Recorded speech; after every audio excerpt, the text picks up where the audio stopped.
आपण एक हस्तांदोलनाचे गणित पाहणार आहोत.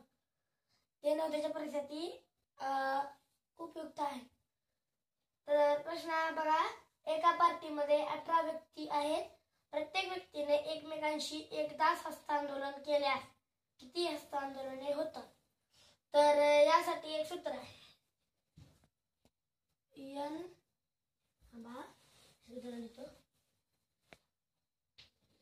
n कंसात n वजा 1 कंसबंद भागिले 2.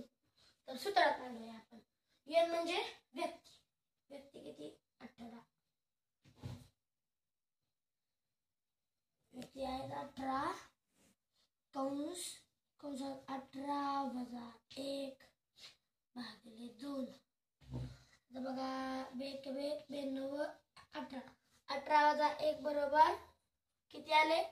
17. तर कंस असते म्हणजे किती गुणाकार असते म्हणजे 17 गुणिले 9 बरोबर किती आले? 153. तर आपले किती हस्तांदोलन होतात? 153. उत्तर करेक्ट आहे.